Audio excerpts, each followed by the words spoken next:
Hello everyone, स्वागत है आप सभी का ऑनलाइन प्लेटफॉर्म एग्जाम कोच पर। प्यारे बच्चों, ग्राम विकास अधिकारी के पेपर की जो डिस्कशन चल रहा है उसी की कड़ी को आगे बढ़ाते हुए आज का फिर आपका लेक्चर ग्राम विकास अधिकारी के पेपर के डिस्कशन पर ही बेस्ड है। आज भी हम लोग उसी क्वेश्चन को, ग्राम विकास अधिकारी के क्वेश्चन को ही करेंगे। आज की आपकी 8वीं क्लास है।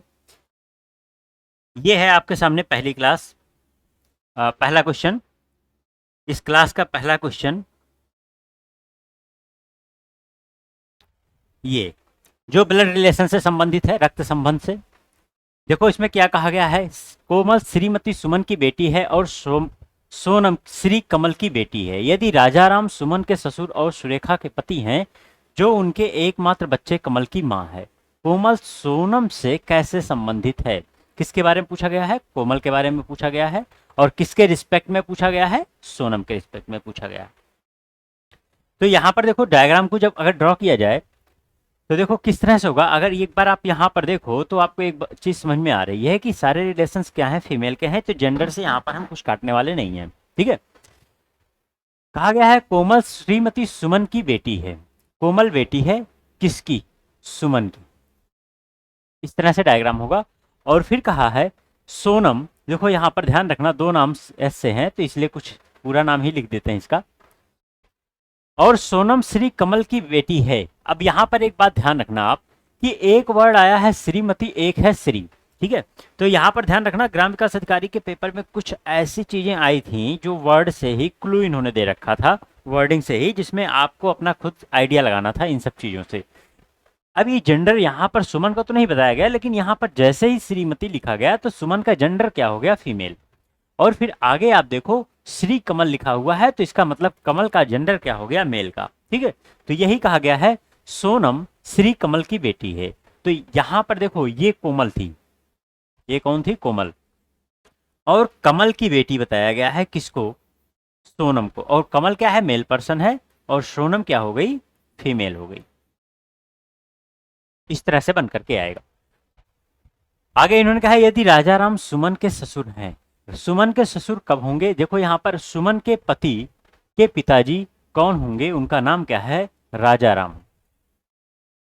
और ससुर मतलब ये मेल पर्सन हो गए। ठीक है। सुमन के ससुर और सुरेखा के पति हैं। तो ये किसके पति हैं? राजाराम। ये सुरेखा के पति हैं। सुरेखा क्या है? इनकी कौन है? इनकी पत्नी है। ठीक है। फिर आगे क्या बोलते हैं? जो उनके एकमात्र बच्चे कमल की मां है। मां कौन? जो के पहले किसका नाम आया? सुरेखा। मतलब सुरेखा किसकी मां है? कमल की। ठीक है। तो एकमात्र बच्चा कमल बोला गया है तो ऑब्वियसली कमल यहीं पर होगा। बस एकमात्र पुत्र है इनका। ठीक है। और यहां पर देखो एक रिलेशन और दिया गया था यहाँ कमल और सोनम के बारे में। इसका मतलब सोनम कहां पर है? यहां पर है। इस तरह से इस डायग्राम को उठा के इसके साथ मर्ज कर दिया। ठीक है। तो देखो मैं इसको अलग कलर से, डिफरेंट कलर से यहाँ ड्रॉ कर देता हूँ, अब चीजें समझ जाओगे। ये वाला जो डायग्राम था, ये वाला डायग्राम, इसी डायग्राम को उठा करके हमने यहाँ पर रख दिया और इस डायग्राम के साथ क्या हो गया? मर्ज हो गया। पहले वाले डायग्राम के साथ दूसरा डायग्राम क्या हुआ? मर्ज हो गया। ठीक है। अब देखो यहाँ पर क्वेश्चन ये कहा गया है कोमल सोनम से कैसे संबंधित है। तो देखो यहाँ पर सोनम यहाँ पर है और कोमल कहाँ पर है? कोमल यहाँ पर है। तो देखो अगर देखो ये दोनों आपस में हस्बैंड वाइफ हैं और ये दोनों आपस में क्या है? बहनें हैं, क्योंकि इन्हीं दोनों की संतानें हैं और दोनों क्या है? फीमेल हैं। तो इसलिए आंसर क्या होगा? बहन। आंसर कौन सा है? Second part. अब देखो एक चीज, देखो इंग्लिश और हिंदी में एक चीज आपको देखने को मिल रहा है। यहाँ पर है कजिन और यहाँ पर चचेरी, ममेरी, मौसेरी, फुफेरी सब लिख करके दे दिया इन्होंने। ऐसा देखने को कम मिलता है कि इस तरह से सारी चीजें दे दी जाए, तो ये बहुत ही अच्छा है। आंट के साथ देखो यहाँ पर फिर से चाची, मामी, मौसी, बुआ सबका यूज किया गया है। ठीक है। तो ये बहुत अच्छी चीज है कि ट्रांसलेशन में इस बात का ध्यान रखा गया है। चलो आगे बढ़ते हैं। एक लड़का मंच पर प्रदर्शन कर रहा है। उसकी ओर इशारा करते हुए लड़के के पिता के बगल में बैठे हुए दर्शकों में से एक आदमी ने कहा। तो ये आपका आ गया है सेकंड टाइप का क्वेश्चन, ब्लड रिलेशन का। यहां पर दर्शकों में से एक आदमी ने कहा, एक पर्सन, यहाँ पर एक आदमी यहाँ पर बोल रहा है, क्या कह रहा है? वह। लेकिन वह किसकी तरफ इशारा ये जो वह बोला है, उस आदमी ने वह बोला है, किसकी तरफ इशारा किया है, इस चीज को देखना होगा। देखो यहाँ पर एक लड़का मंच पर प्रदर्शन कर रहा था, उसकी ओर इशारा करते हुए। किसकी ओर? इस लड़के की ओर। मतलब यहाँ पर वह किसके लिए यूज हुआ है? उस लड़के के लिए यूज हुआ है। वह उस औरत के पति का बेटा है। मतलब ये लड़का उस औरत के पति का बेटा है, जो मतलब ये किसके लिए आया है? इस औरत के लिए आया है जो वर्ड, ठीक है ना, जो मेरी पत्नी के ससुर की बहू है। तो ध्यान देना यहाँ पर, ये आदमी ने क्या कहा है, इस आदमी की यहाँ से कहानी, इसने खुद की कहानी यहाँ से बताई है। मेरी पत्नी के ससुर की बहू, इसकी पत्नी के ससुर की बहू। देखो क्या सिचुएशन हो सकती है, देखो मैं यहाँ पे ड्रॉ कर रहा हूं। पहली चीज तो क्या है, ये आदमी देखो यहाँ पर, इस आदमी, इसने क्या कहा, मेरी पत्नी के ससुर। अब इसकी पत्नी के ससुर कौन होंगे? इस आदमी के पिताजी ही तो होंगे। मेरी पत्नी के ससुर की बहू, तो दो सिचुएशन यहां पर जरा समझना। अब यहां से कहीं नहीं पता चला कि ये आदमी इकलौता है या नहीं, ठीक है। तो दो सिचुएशन होगी, एक सिचुएशन ये होगी और दूसरी सिचुएशन ऐसी भी होगी। देखो क्या हुआ, इसने कहा मेरी पत्नी के ससुर की बहू, तो मतलब अभी इसकी बात हुई, ये बहू हो गई यहां पर, ठीक है ना। एक सिचुएशन ये वाली बनी कि जब बहू इसको बोला गया है, और दूसरी सिचुएशन क्या हुआ, ये आदमी है, आदमी की पत्नी, अब इसके ससुर तो हैं, लेकिन अब की बार बहू इसको ना, ये बहू जो बोला गया है ये इसके लिए ना बोल करके क्या हो, इसी आदमी के किसी दूसरे भाई की बात की जाए। मतलब अगर इसका कोई भाई है और उसकी पत्नी की बात की जाए तो उस केस में बहू वर्ड इसके लिए यूज हुआ। दोनों सिचुएशन हो सकती है। देखो यहाँ पर मतलब ये बहू जो आया है ये किसके लिए आया है, ये या तो इस आदमी की पत्नी है या तो इस आदमी के भाई की पत्नी है। दोनों केस में क्या है, इस आदमी के पिताजी के लिए ये क्या है, बहू है, ठीक है। और यही बोला गया है उस औरत के पति का बेटा है जो मेरी पत्नी के ससुर की बहू है। कौन? वो औरत। बात समझ में आई? तो मतलब ये दोनों केस में क्या है, यहाँ पर इस औरत की बात हो रही है, वो ये वही औरत है जिसकी बात यहाँ पर की जा रही है। बात समझ में आ गई ना। तो बहुत ही अच्छा सा क्वेश्चन था ये, चीजों को बहुत यहाँ पर घुमाया गया था। क्या कहा गया है, एक बार फिर से देखो, रीड कर लो। लड़के के पिता के बगल में बैठे हुए दर्शकों में से एक आदमी ने कहा, वह लड़का, मतलब वह लड़का उस औरत के पति का बेटा है, इस औरत के पति का बेटा है। तो एक सिचुएशन ये बनेगी कि इसका लड़का होगा, और दूसरी सिचुएशन ये बनेगी इस औरत के पति का बेटा मतलब इसका लड़का, ये सिचुएशन, ठीक है ना। ये दोनों सिचुएशन।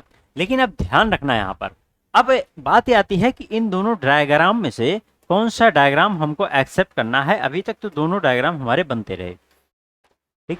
ये क्वेश्चन जो आपके सामने है ना, बहुत ही बढ़िया सा क्वेश्चन, बहुत अलग तरीके से पूछा गया था, ठीक। यहाँ पर जरा देखो, एक बात इन्होंने यहाँ पर बोल दी है, लड़के के पिता के बगल में बैठे हुए दर्शकों में से एक आदमी ने कहा। अब देखना, लड़के के पिता के बगल में बैठा हुआ है आदमी है, इसका मतलब क्या है कि वो लड़के का पिता नहीं है। बात समझ में आई? वो आदमी लड़के का पिता नहीं है। जबकि पहले डायग्राम में क्या हो रहा है, ये आदमी इस लड़के का पिता है, तो इसका मतलब ये डायग्राम पॉसिबल नहीं है। फिर पॉसिबल कौन सा है, ये वाला डायग्राम। बात समझ में आ गई ना। तो अपने आप में ये बिल्कुल डिफरेंट टाइप का क्वेश्चन था। ऐसा किसी एग्जाम में देखने को इस तरह से नहीं मिलता है कि इन्होंने इस तरह से इंफॉर्मेशन को चेंज किया है, ठीक है ना। तो देखो यहाँ पर ये बहुत ही अच्छे क्वेश्चन में से एक है, इस पे आप स्टार मार्किंग करना और इन सब क्वेश्चन की प्रैक्टिस जरूर करना, ठीक है। चलो देखो, अब हम इससे निकालेंगे, जो भी इंफॉर्मेशन निकालेंगे इस सेकंड डायग्राम से निकालेंगे। क्वेश्चन क्या पूछा गया है, मंच पर प्रदर्शन करने वाले लड़के से उस आदमी का क्या संबंध है। इस लड़के से किसका, इस आदमी का क्या संबंध है। तो इस लड़के के रिस्पेक्ट में अगर आप देखो तो इस लड़के के पिता का भाई है ये आदमी, तो इसके पिता का भाई, तो इसके लिए क्या कहलाएगा, चाचा कहलाएगा, ठीक है। तो ऑप्शन में जाओ तो देखो क्या मिल गया यहाँ पर, चाचा।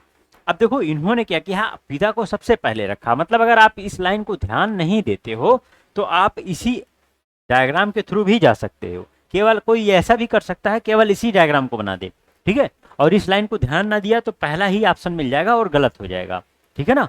तो ये सब चीजों का ध्यान रखना है विशेष रूप से, स्पेशली ब्लड रिलेशन में आपको पूरी तरह से सतर्क होकर चलना है। चलो नेक्स्ट क्वेश्चन देखो। यदि ए प्लस बी का अर्थ है ए बी का पति है, ए हैश बी का मतलब है ए बी का भाई है, ए एट द रेट बी का मतलब है बी ए का बेटा है, ए डॉलर बी का मतलब है बी ए की बेटी है। देखो मैं इन्हीं क्वेश्चंस की बात करता हूँ, एग्जाम में ऐसे क्वेश्चन जो होते हैं कभी कभी गलत करा देते हैं लोग, इधर ध्यान नहीं देते। देखो यहाँ पर बी ए वर्ड यूज हुआ है इन दोनों के लिए, और यहाँ पर ए बी यूज हुआ है। तो मतलब अगर आप इसका ध्यान नहीं देते हो, ए बी ध्यान देते हो, ज्यादातर क्वेश्चन आपने देखा होगा इसी तरह से होता है, ए बी और ए बी। जब आप इसका ध्यान नहीं दोगे तो यहाँ पर गलती होने के चांस होते हैं। इन्हीं सब क्वेश्चन में आपको अलर्ट रहना होगा। देखो इसलिए बार बार कहता हूं कि निर्देश को आपको बहुत ही अच्छे तरीके से पढ़ना चाहिए। ठीक, चलो आगे बढ़ते हैं। तो इन्होंने कहा दिए गए कथन का अर्थ क्या है, विकल्पों में से चुने। इस एक्सप्रेशन को हमें क्या करना है, सॉल्व करना है। ठीक है, तो देखो कैसे सॉल्व करना है, वही तरीका हमने शॉर्टकट आपको बता रखा, उन्हीं का यूज हमें करना है। ठीक है, तो यहाँ पर जरा देखो आप, आर एस के दादा, पी टी का चाचा, एस पी का पोता, टी क्यू की पोती। आपके पास एक तरीका हो सकता है या तो जनरेशन जेंडर देखो, या तो दूसरा तरीका हो सकता है आप जनरेशन देखो। ठीक है ना, लेकिन यहाँ पर जरा हम एक बार को देखते हैं। तो देखो ये जो इंस्ट्रक्शन है, ये वाले इंस्ट्रक्शन का फ्लो क्या है, बैक टू फॉरवर्ड है। लेकिन इन वाले इंस्ट्रक्शन का जरा देखो क्या है, ए का बेटा बी, तो मतलब इसका जो फ्लो है इन दोनों का, ये आगे से पीछे की तरफ है, फॉरवर्ड टू बैक है, और जबकि ऊपर वाले दोनों इन्फॉर्मेशन क्या है, बैक टू फॉरवर्ड है। ठीक है, तो अब यहाँ पर अगर आपको सॉल्व करना होगा तो इस बात का ध्यान रखना होगा कि दोनों तरफ से इन्फॉर्मेशन यहाँ पर चल रहे हैं।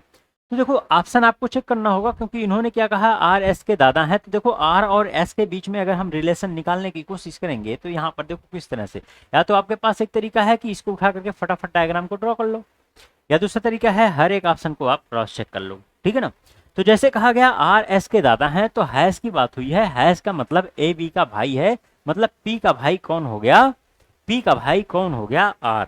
ठीक है, और पी का अगर भाई है तो देखो पी का साथ जो रिलेशन बनेगा एस का वही आर के साथ बनेगा। और यहाँ पर दिया गया है प्लस, प्लस का मतलब पति है, पति का मतलब पी क्या है, फीमेल हो गई। ठीक है, सॉरी ए बी का पति है, मतलब क्यू का पति कौन है, पी, और इसका मतलब क्यू फीमेल है, और एट द रेट का मतलब क्या है, बेटा। लेकिन यहाँ का फ्लो चेंज हो गया, जरा देखना यहाँ पर, इसका यहाँ पर बेटा आ गया है और ये भी बेटा था, तो दोनों सिबलिंग में आ गए, इसलिए पहला ऑप्शन हमारा आंसर नहीं हो सकता।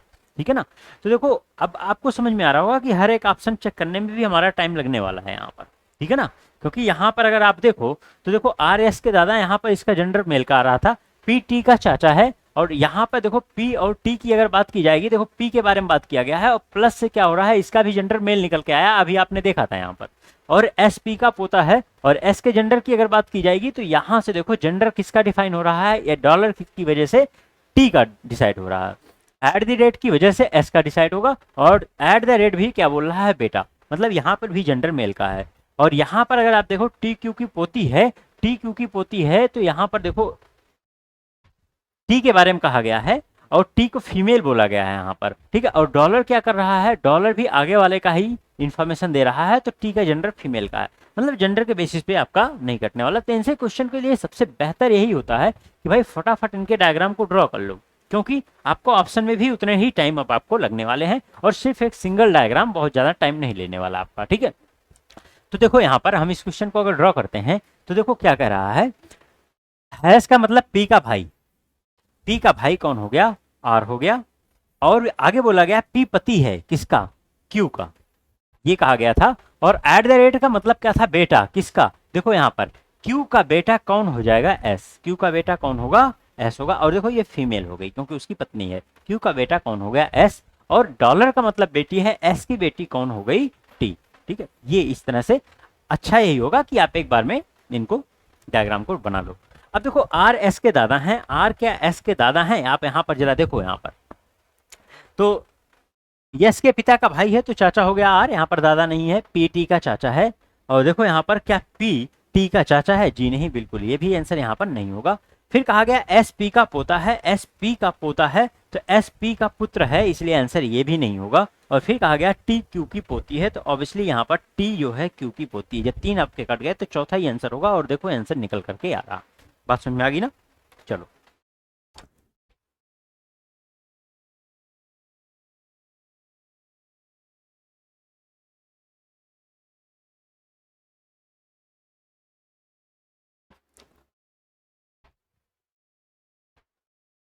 ए बी के ससुर हैं जो सी की माँ है, डी की माँ है जो एफ और सी के पिता हैं। तो ये आसान सा क्वेश्चन है, बहुत ही आसान क्वेश्चन है, 2 लाइन में ही खत्म होना है। ए ई से कैसे संबंधित है, किसके बारे में पूछा गया, ए ई से कैसे संबंधित है। तो देखो ए बी के ससुर हैं जो सी की माँ है, डी ई की माँ है जो एफ और सी के पिता हैं।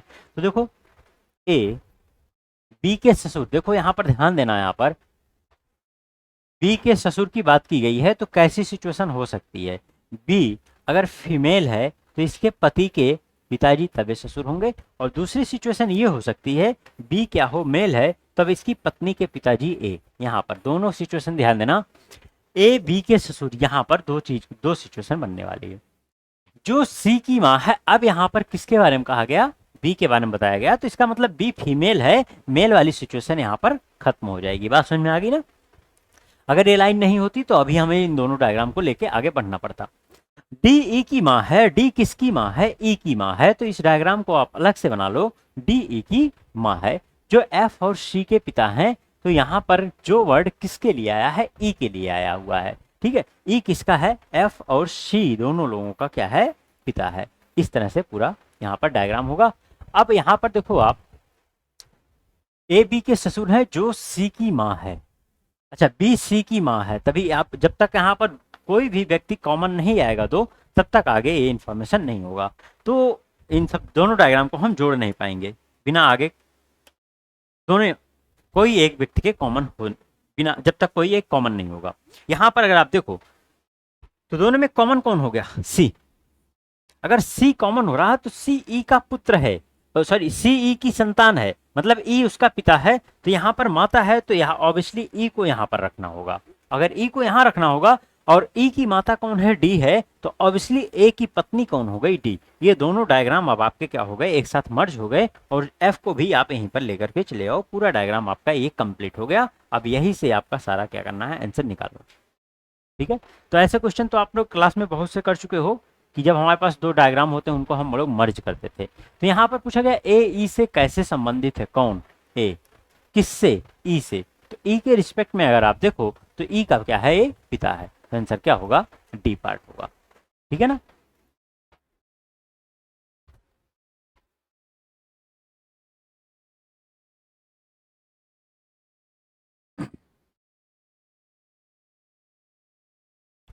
नीचे दिए गए कथनों को पढ़ें, सभी छात्र शिक्षक हैं, कुछ शिक्षक प्रधानाचार्य हैं। तो देखो आपका ये न्यायनिगमन का क्वेश्चन है, डायग्राम इसका ड्रॉ करते हैं। सभी छात्र शिक्षक हैं, देखना यहाँ पर सभी छात्र, जितने छात्र हैं इनको क्या कहा गया है, ये सभी के सभी क्या हैं, शिक्षक हैं।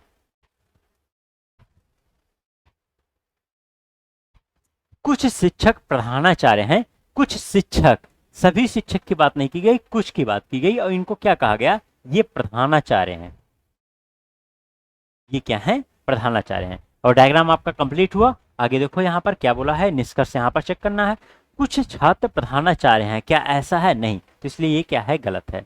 सभी प्रधानाचार्य शिक्षक हैं, सभी प्रधानाचार्य शिक्षक, क्या ऐसा है, नहीं, ये भी गलत है। कुछ प्रधानाचार्य शिक्षक हैं, कुछ प्रधानाचार्य शिक्षक हैं, तो यहाँ पर देखो यही चीज, तो ये वही इंफॉर्मेशन है जो यहाँ पर बोला गया था, कुछ शिक्षक प्रधानाचार्य हैं और कुछ के साथ सब्जेक्ट प्रेडिकेट बदल जाता है, कोई दिक्कत नहीं, इसलिए सी वाला क्या होगा, सही होगा। और आगे भी आप चेक कर लो, सभी छात्र प्रधानाचार्य हैं, सभी छात्र प्रधानाचार्य हैं, तो भी क्या होगा, गलत होगा, ठीक है ना। तो यहाँ पर जब 100 वाली बात आती है, 100% की बात आती है, तब वहां पर हमें 100% ही देखना होता है, पॉसिबिलिटी का केस निकालना पड़ता है। जैसे पहला वाला जो था, कुछ छात्र प्रधानाचार्य हैं, यह एक पॉसिबिलिटी होगी, ना कि 100% श्योरिटी होगी, इसी वजह से यहाँ पर ये गलत है। अगर यहाँ पॉसिबिलिटीज के साथ लिखा होता कुछ छात्र के प्रधानाचार्य होने की संभावना है, ठीक है, तब क्या होता है, ये सही हो जाता, संभावना वाले केस में ही सही होता, ठीक। चलो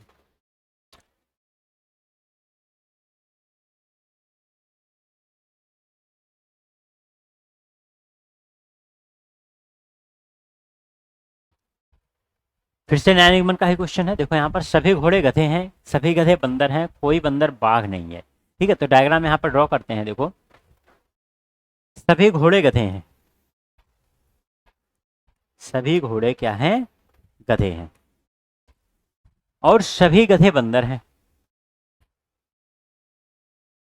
ये बोला गया। और कोई बंदर बाघ नहीं है, कोई भी बंदर क्या है, बाघ नहीं है। देखो रिलेशन क्या है, बंदर और बाघ के बीच में बोला गया। अब देखो बंदर अगर कोई बाघ नहीं है तो इसके अंदर आने वाला कुछ भी जो होगा वो इससे रिलेट नहीं होगा, ठीक है ना। आओ चेक करते हैं एक एक को। सभी घोड़े बंदर हैं, सभी घोड़े बंदर हैं, तो ये बात क्या है यहाँ पर सही है, बिल्कुल सही है, पहला वाला क्या है, सही है, ठीक है। अब जिसमें ए नहीं होगा वो आंसर हमारा क्या होगा, कैंसिल आउट हो जाएगा, ठीक है। ये वाला सी वाला ये कैंसिल आउट हो गया, ए इसमें है नहीं। कुछ गधे बाघ हैं, अगर ऐसा होता और भी ऑप्शन तो उसको भी काटते हैं हम। कुछ गधे बाघ हैं, कुछ गधे बाघ हैं, तो ये क्या हो जाएगा, गलत हो जाएगा। अब देखो ये अगर ये गलत है तो बी कभी सही नहीं हो सकता, तो जहां जहां बी है उसको काट दो आप। देखो बी यहाँ भी है, यहाँ भी है, तो इसलिए ये भी कट गया, ये भी कट गया। तो आंसर कौन सा बच गया, लास्ट वाला बच गया। अब हमें पूरा देखने की जरूरत ही नहीं पड़ी, हमको पूरा देखने की जरूरत नहीं पड़ी। आप ऐसे ही जब भी क्वेश्चन सॉल्व करते रहो तो ऑप्शन पे नजर दौड़ाओ, देखो आपका काम आसान हो जाएगा।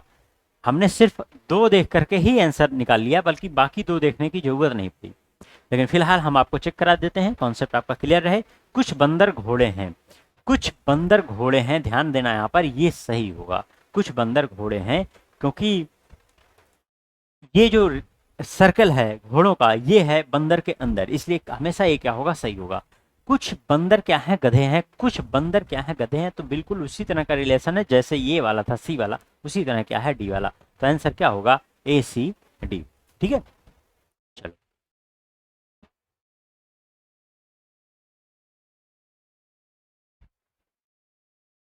ये आ गया आपका अल्फाबेट डिक्शनरी से क्वेश्चन है, पढ़ चुके हो आप लोग। यदि अंग्रेजी वर्णमाला में सम संख्या पर आने वाले सभी अक्षरों को चार के गुणकों को छोड़कर, ध्यान देना यहाँ पर दो कंडीशन यहाँ पर दी गई है, और डबल कंडीशन के साथ ये क्वेश्चन बहुत ही बढ़िया क्वेश्चन बन गया है। देखो यहाँ पर अंग्रेजी वर्णमाला में सम संख्या पर आने वाले सभी अक्षरों को चार के गुणकों को छोड़कर हटा दिया जाता है, मतलब जो चार के मल्टीपल में है उनको नहीं हटाया गया है, हटाया गया है बाकी जो सम संख्याएं हैं। तो भाई चार का मल्टीपल अगर छोड़ दिया जाए, फिर दो के मल्टीपल में हम केवल उन्हीं को लेने वाले हैं जो चार के मल्टीपल नहीं होंगे, उन्हीं को बस हटा देना है, ठीक है ना। तो इन्होंने कहा नई वर्णमाला श्रृंखला में 13वें स्थान पर कौन सा अक्षर आएगा। देखो जब ऐसे क्वेश्चन आते हैं तो सबसे पहले ये जानना जरूरी है क्या क्या चीजें हटाई गई, ठीक है। तो आइए देखते हैं यहाँ पर क्या क्या हटेगा। अब देखो अगर सभी सम संख्या की बात की जाए तो शुरुआत कहाँ से होगी, दो से होगी, लेकिन इन्होंने क्या कहा, चार के गुणक यहाँ पर हटाए गए हैं, चार के जो मल्टीपल हैं यहाँ पर देखो क्या लिखा हुआ, मल्टीपल्स ऑफ 4, चार के मल्टीपल्स क्या हैं उनको छोड़ करके उनकी बात नहीं की गई, मतलब दो को हटाया गया, चार को नहीं हटाया गया, छह को हटाया गया, आठ को नहीं हटाया गया, फिर 10 को हटाया गया, फिर 12 को नहीं हटाया, फिर 14 को हटाया, फिर उसके बाद 16 को भी नहीं हटाया, फिर 18 को हटाया, इसी तरह से ये चलता रहा, फिर 20 को भी नहीं हटाया, फिर किसको 22 को हटाया, इस तरह से हटाया गया। बात समझ में आ गई ना। अब आगे देखो देखने की जरूरत नहीं है, हमारा आंसर यहाँ पे आने वाला है। तो इन्होंने कहा 13वें स्थान पर कौन सा अक्षर आएगा। नॉर्मली जो होता है 13 नंबर, अगर आप बात करो, देखो 13 तक अगर आप जाओगे तो 13 तक जाते जाते आप देखो कि 13 तक जब तक आप पहुंचोगे तब तक तीन यहाँ पर हट चुके होंगे, ये तीन के तीनों यहाँ पर हट चुके होंगे, तो 13 की बजाय अब हमें तीन और आगे जाना पड़ेगा, तो हम कहाँ तक पहुंचेंगे, 16 तक हम पहुंचेंगे।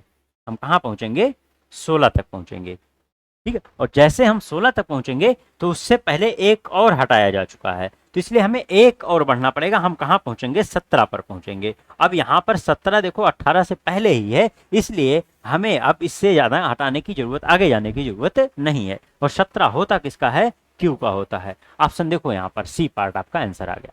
बात समझ में आ गई ना। तो ये होता है अप्रोच, ना कि हमें पूरा अल्फाबेट लिखने की जरूरत है, पूरे अल्फाबेट को लिखने की जरूरत नहीं है, हम इसी तरीके से क्वेश्चन को सॉल्व कर सकते हैं, ठीक। चलो बढ़िया क्वेश्चन था ये।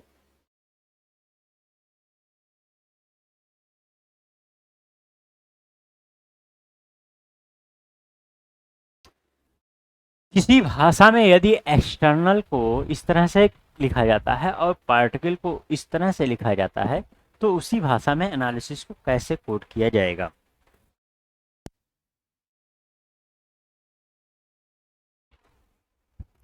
तो ये है आपका कोडिंग डिकोडिंग का क्वेश्चन। देखो यहाँ पर, अब मैंने आपसे कहा है जब इस तरह के क्वेश्चन आते हैं तो सबसे पहले कोडिंग डिकोडिंग के क्वेश्चन हो चाहे आप सीरीज के आपके सामने क्वेश्चन आए, तो इन सभी क्वेश्चन को क्या करना है, पहले आप 2 से 3 सेकंड लगाओ केवल इनका एनालिसिस करने में, 2 से 3 सेकंड में ही आपको आइडिया लग जाएगा कि क्वेश्चन किस तरह का है। ठीक है, जिस तरह जो जो चीज़ें आपको बताई गई हैं उन्हीं का यूज़ करना है आप। देखो यहाँ पर अब एक्सटर्नल के लिए इस तरह का कोड था और पार्टिकल के लिए इस तरह का कोड था। जब दो या दो से ज़्यादा इन्फॉर्मेशन आने लगे तो तुरंत आप चेक करो कि जिसका कोड पूछा गया है ये वर्ड क्या इनसे रिलेट हो रहे हैं क्या। ये सारे वर्ड इसके अंदर हैं, जरा देखो ए है, एन है, एल है, यहाँ पर वाई भी है यहाँ पर, ठीक है। एनालिसिस, एनालिसिस नहीं, वाई नहीं। अब यहाँ पर ध्यान देना, यहाँ पर इस बात का ध्यान देना कि ये क्वेश्चन जो है आपका, अब डायरेक्टली अगर आप देखो तो ई के लिए यहाँ पर आई यूज हुआ, ई के लिए आई यहाँ पर यूज हुआ। ये देखो यहाँ पर आपको समझ में आ गया कि ई के लिए आई यूज हो रहा है, ठीक है। और देखो यहाँ पर एक्स की अगर बात की गई, यहाँ पर एक्स नहीं है और यहाँ पर जो दोनों में कॉमन हो हम उसको पहले एल के लिए चेक कर लेते हैं। देखो यहाँ पर एल है और यहाँ पर है, एल के लिए एम यूज हुआ है और एल के लिए यहाँ पर एम यूज हुआ। तो देखो ये क्वेश्चन थोड़ा सा अपने आप में अलग होने वाला है। अब यहाँ पर हमें इस तरह से चेक करना होगा कि कौन सा कोड इसके लिए रिप्लेस किया जा रहा है यहाँ पर। तो देखो अगर आप ऑप्शन की ओर एक बार को देखो तो देखो यहाँ पर ई भी है, ओ भी है और ई भी है यहाँ पर, ठीक है। फिर यहाँ से आकर के बदल रहा है, कहाँ से बदल रहा है, आकर के ये चौथे से। तो इन तीन को देखने से कोई हमारे पास ऑप्शन कटेगा नहीं, ठीक है ना। तो इसलिए हमें चौथे से देखना होगा और चौथा क्या है, एल। और एल का देखो यहाँ पर मिल गया है हमको कोड, और एल का कोड यहाँ पर दिया गया था क्या, एम का यूज किया गया था। तो ऑब्वियसली हमारे पास अब ये वाला ऑप्शन कटने वाला। अब अगर इन तीन की बात करो आप तो देखो यहाँ पर जेड, जेड और जेड तीन कॉमन, सॉरी इसकी बात नहीं, यहाँ पर जेड सब में कॉमन है, टी भी यहाँ पर कॉमन है। अब बात क्या है, देखो ये वाला तो हमारा कैंसिल हो गया, क्यू जे ओ इनकी बात है, यहाँ से कोई ना कोई एक ऑप्शन आप, अब यहाँ से आपका आंसर आने वाला है। और किसके लिए, आई के लिए यहाँ पर हमें चेक करना होगा। और आई देखो क्या है यहाँ पर, किसी इसमें देख लो आई यहाँ पर दिख रहा लास्ट से चौथा, और लास्ट से चौथा क्या है, ओ है यहाँ पर। अगर ओ देखो तो इसमें किस में ओ नजर आ रहा है, लास्ट वाले में। तो आंसर क्या होगा, लास्ट पार्ट होगा। अब ये क्वेश्चन सबसे अलग क्यों था ये डायरेक्ट रिप्लेसमेंट है, ठीक है ना। लेकिन कुछ वर्ड्स यहाँ पर कुछ लेटर ऐसे आए जो यहाँ पर यूज नहीं हुए थे, कुछ वर्ड्स ऐसे थे, कुछ लेटर ऐसे थे जो यहाँ पर यूज नहीं हुए थे, लेकिन उनका कोड दिया गया था, इसलिए वो कोड यहाँ पर कहीं पे नजर नहीं आ रहा था, ठीक है। इसीलिए हमने क्या किया, आगे प्रोसीड किया, क्योंकि हमको दिख गया था कि अगर यहाँ पर एल के लिए एम यहाँ भी यूज हो रहा है, एल के लिए एम यहाँ भी यूज हो रहा है, तो डायरेक्ट यहाँ पर कुछ ना कुछ रिप्लेस करके ही दिया गया होगा। और इस तरह से ऑप्शन काटा और तुरंत आंसर हमारा क्या आ गया, लास्ट पार्ट। बात समझ में आ गई ना। तो कोडिंग डिकोडिंग में इस तरह से आपको क्वेश्चन को देखना होगा, तो आप कम टाइम में ही क्वेश्चन को सॉल्व कर सकते हो और आंसर तक पहुंच सकते हो। किसी भाषा में यदि कैबेज को इस तरह से लिखा जाता है और ब्रिंजल को इस तरह से लिखा जाता है, तो उसी भाषा में पंपकिन को कैसे कोड किया जाएगा, ठीक। तो यहाँ पर अगर आप देखो तो कैबेज के लिए है, ब्रिंजल के लिए है, पंपकिन के लिए है। अब यहाँ पर अगर आप देखो तो सभी के सभी लेटर क्या हो रहे हैं, सब के सब चेंज हो रहे हैं। देखो यहाँ ब्रिंजल था, एक कैबेज था। अगर आप देखो तो यहाँ पर कुछ कॉमन केवल आ रहे हैं, आई है, एन है, ठीक है। बाकी सब क्या है, डिफरेंट है यहाँ पर, ठीक है ना। तो डायरेक्ट रिप्लेसमेंट वाला अप्रोच अब की बार नहीं हो सकता, तब की बार हमें क्या करना है, इसको चेक करना पड़ेगा, ठीक है ना। अब अगर आप इसके लिए चेक करना चाहते हो तो आपके पास दो तरीके, अगर आप एक बार में देख सकते हो इनको, तो देखो अब यहाँ से अगर आप देखो तो यहाँ पर बी सी है, यहाँ पर ए बी है, ए बी है, फिर इसके बाद एच है, फिर उसके बाद जेड आ गया, देखो यहाँ पर रिवर्स आ गया, फिर जी एफ ई बी। आपको समझ में आ गया कि भाई ये कुछ आसान सा चीज नहीं, यहाँ पर डायरेक्ट चीजें नहीं बदल रही। स्टार्टिंग में कुछ आपको लगा भी तो लास्ट में चीजें बदल गई जाकर के, ठीक है ना। अब यहाँ पर अगर आप देखो तो यहाँ पर देखो बी एन है और आर के है, तो मतलब अब समझ में आ गया कि कुछ तो अलग चल रहा है यहाँ पर। तो जब भी ऐसी सिचुएशन आए तो मैंने क्या कहा है कि क्वेश्चन छोड़ो नहीं, आप एक काम करो, इन पे नंबर्स डालो, क्योंकि नंबर्स बड़ी तेजी से नजर आते हैं, ठीक है। देखो अगर मैं कैबेज की बात करूं, क्या होगा, सी का 3 होगा, 1 होगा, 2 2 1 7 ई 5 होगा, ठीक। अब इसका जो कोड दिया गया है उसके कोड का नंबर्स लिखो, आप पोजीशंस लिखो, 2 2 1 8 26 6 एंड 2, इस तरह से। अब दूसरे वाले भी अगर लिखना चाहो तो उसको भी लिख लो। अगर आप यहाँ से कैच कर लेते हो या तो दूसरे में क्रॉस चेक करना, तो अगर यहाँ पर आप ट्राई करो तो देखो आपको नजर आ रहा है, देखो यहाँ पर कुछ चीजें अलग हैं। अच्छा एक चीज मैंने बार बार आपको बताया है कि देखो कभी कभी क्या होता है, साइक्लिक चीजें यूज होती हैं, जैसे ए से स्टार्ट हो रहा है, बी सी ऐसे गया है और खत्म होगा जेड पर, तो यहाँ पर आप जाओ तो 26 मिलेगा। फिर उसके बाद जो A1 था उसकी पोजीशन 27 भी ले लेते हैं, फिर B जो 2 था उसको 28 ले लेते हैं, मतलब 26 से उतना ही प्लस होता हुआ ये बढ़ता चला जाता है और ये साइकिल चलती रहती है इस तरह से, ठीक है ना। तो ये चीजें वहां पर होती हैं, तो उसका भी आपको ध्यान रखना है। तो अगर आप गौर करो तो देखो यहाँ पर क्या हो रहा है, अगर आप देखो तो 7 से 8, 5 से 6 यहाँ पर नजर आ गया आपको, और 1 से 2 यहाँ पर इस तरह से नजर आया। तो आपको याद आया कि पिछली क्लास में भी इसी तरह का एक क्वेश्चन हम लोगों ने किया था, एक सेट में इस तरह का क्वेश्चन और पूछा गया था, ठीक है, अल्टरनेट वाले। तो ये इस तरह से अल्टरनेट हो रहा है, क्या चल रहा है इन सब में प्लस का 1 चल रहा है। और कैसे लिखा गया जरा देखो, यहाँ पर इस इधर से इधर को लिखा गया है, पहले 1 के लिए 2, 7 के लिए 8, 5 के लिए 6, ठीक है। तो ऑब्वियसली फिर बाकी बचे हुए में भी यही कुछ चल रहा होगा और इनको आपको चेक करना है। अगर आप इसको माइनस मानोगे तो यहाँ पर माइनस नहीं हो रहा, इसका मतलब यहाँ से कुछ चीजें बदल रही हैं। क्या बदल रही हैं? 2 का 2 कर देंगे तो यहाँ पर -1 हो जाएगा, फिर उसके बाद यहाँ पर क्या हो जाएगा, प्लस का। अच्छा ये देखो, हम इसको अगर 27 ले लें तो हम इसको भी -1 कह सकते हैं, तो ये भी -1 हो जाएगा। देखो क्या हुआ, 2 थोड़ा सा अलग है, देखो इन्होंने कुछ ऐसे बनाया है इस तरह से, ठीक। यहां से इन्होंने इंक्रीमेंट करा दिया, इसको फिक्स कर दिया यहीं पर ला करके, ठीक है, इसको मैं स्टार मार्क करता हूं, ये इसको फिक्स कर दिया। फिर बाकी जो बचे हुए हैं उनको इधर से चले हैं इस तरफ से, ठीक है ना। 2 का -1 हुआ, 27 का -1 26 हुआ, और 3 का -1 2 हुआ। अब आप समझ सकते हो कि कितना बढ़िया सा क्वेश्चन था ये वाला, ठीक है। आओ ब्रिंजल में इस चीज को अगर आप चेक करना चाहते हो तो इसको चेक करते हैं हम लोग। देखो कैसे होगा, 2 का 8, R 18, I 9, N 14, J 10, A 1, L 12, ये निकल करके आएगा पूरा इसका नंबर्स। अब इसके लिए कोड जो यहाँ पर दिया गया है इसको लिखते हैं हम लोग N 14, K 11, H 8, B 2, Q 17, M 13, A 1, इस तरह से।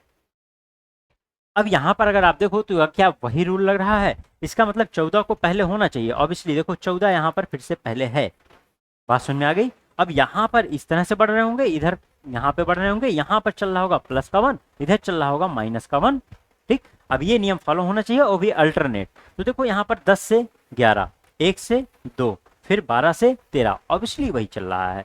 9 से -1, 18 से -1 17 और -1 1, बात समझ में आ गई ना। अब इस तरह से अगर हमें कोड चेक करना है तो देखो कैसे चेक होगा, पी को चेक करने की जरूरत नहीं है क्योंकि देखो पी सबसे पहले सब में है, ठीक है ना, ये बिल्कुल बीच में था। अब यहाँ पर देखो, अब ऑप्शन सेकंड से हमारा कुछ ना कुछ कटने वाला है, के से शुरुआत हो रही, के की पोजीशन 11 है, 11 1 12 होना चाहिए। इसका मतलब अब यहाँ पर ये दोनों ऑप्शन हमारे कट गए, सिर्फ ये दोनों ऑप्शन बच गए। अब यहाँ पर अगर आप देखो तो एल एल दोनों में सेम है, फिर इसका मतलब चौथे से हमारा क्या होने वाला है, अंतर आने वाला है, चौथे से आंसर हमारा बदला, चौथा जो यहाँ पर लेटर है। और चौथे लेटर की बात करो तो देखो चौथा लेटर आया कहाँ से था, ये है चौथा लेटर। चौथा लेटर जो आया था वो यहाँ से आया था, तो इसका मतलब यहाँ से आई से यहाँ पर आने वाला है। आई कितना होता है, 9 होता है, +1 कितना होता है, 10, 10 यहाँ पर होगा, डी पार्ट में आंसर क्या होगा हमारा, डी। बात समझ में आ गई ना। अगर एक बार आप डिकोड कर ले जाते हो, फिर आप इस तरह से ऑप्शन को चेक करते हुए ही आंसर की ओर बढ़ो, तो देखो पूरा हमें बनाने की जरूरत नहीं पड़ती, आंसर हमारा फिर कम टाइम में आता है, ठीक है ना। तो बहुत ही अच्छा क्वेश्चन था, इस क्वेश्चन को डबल स्टार करके आप अपने पास स्क्रीनशॉट इसका रखना, और जब भी एग्जाम से पहले इन्हीं अच्छे क्वेश्चन को आप जरूर करके जाना, क्योंकि फिर से इसी तरह के ही क्वेश्चन पूछे जाने की संभावना है।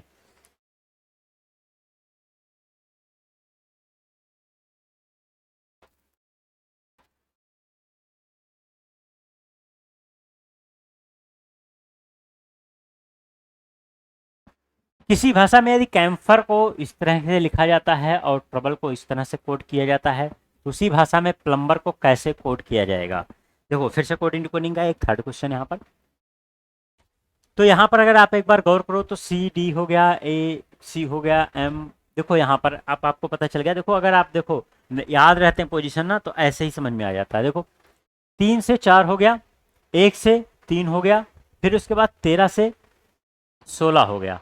मतलब क्या हो रहा है कि +1 हुआ था, +2 हुआ था, देखो यहाँ पर 3 से 4 हुआ, +1 का हुआ, 1 से 3 हुआ, +2 हो गया, फिर 13 से 16 हो गया, फिर ये +3 हो गया, ठीक है। तो यहाँ पर देखो 16 से 20 होगा, इसका मतलब +1 +2 +3 ऐसे चल रहा है, ठीक है ना। ऑप्शन देखो, तो पहले को चेक करने की सॉरी है जरूरत है, क्योंकि यहाँ पर क्यू दिया गया है, यहाँ पर बीच में क्यू है, सब ओ नहीं है, ठीक है। यहाँ पर बदला हुआ ऑप्शन चेक कर। अब देखो यहाँ पर पहले से कम 2 ऑप्शन तो कटने वाले हमारे, ठीक है ना। अब पी से अगर +1 करेंगे तो क्यू आएगा, तो ऑब्वियसली ये वाला और ये वाला आंसर नहीं होगा। अब आगे देखने से पहले आपको ये देखना है कि कॉमन को हटाओ, देखो यहाँ तक कॉमन है, इसका मतलब फोर्थ ही हमारा आंसर देने वाला है, और फोर्थ यहाँ पर क्या है एम, और 13 होता है, 13 में 4 जोड़ोगे तो कितना आएगा, क्योंकि देखो पहले में पहला 1 जुड़ा था, दूसरे में 2 जुड़ा था, तो चौथे में 4 जुड़ेगा, और 13 4 कितना होगा 17, तो आंसर क्या आएगा हमारा सी पार्ट। तो बहुत ही आसान सा क्वेश्चन था ये वाला भी, अगर कोडिंग डिकोडिंग का। तो आपको बस एक बार क्या करना है, बस ओवरव्यू लेना है चीजों का बस। चलो आगे बढ़ते हैं।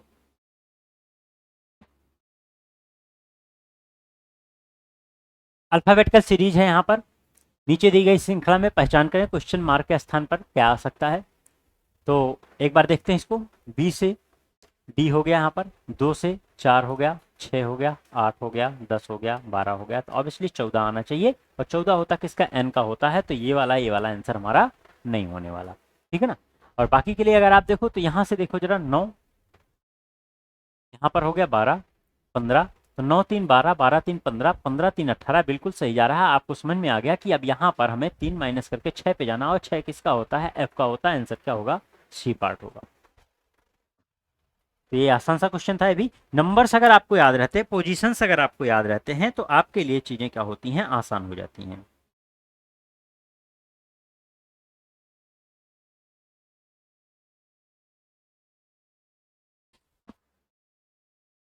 दी गई श्रृंखला में पहचान करें कि क्वेश्चन मार्क के स्थान पर क्या आ सकता है। तो ये फिर से अल्फाबेटिकल सीरीज ही है, देखो कैसे करेंगे इसको। पोजीशंस अगर आप इनकी देखो तो यहाँ पर है 2, ये है 17, ये है 20, और यहाँ पर देखो क्या है, वी का आपका आता है 22, और डी होता है 4, टी होता है 20, इस तरह से 20 से 22 हो गया, 17 से 20 हो गया, 2 से 4 हो गया, इस तरह से कुछ बढ़ रहा है चीज। देखो यहाँ पर अब जो हमने यहाँ पर पैटर्न ढूंढा है, उसी पैटर्न को मैं यहाँ पर लिखता हूँ जरा, देखो आप 2 17 20, क्या हुआ है ये 22 4 और 20। अगर ये पैटर्न हमारा होगा तो आगे भी ये चीज फॉलो करना चाहिए। देखो क्या हो रहा, यहाँ पर पहले वाले में प्लस का 2 करके बीच में रख दिया गया है, ठीक, और लास्ट वाले में भी प्लस का 2 करके यहाँ पर रखा गया, और जो बीच में था इसको बिल्कुल लास्ट में क्या किया गया है, प्लस का 3 करके इसको ला करके यहाँ पर किया गया है प्लस का 3, ठीक है।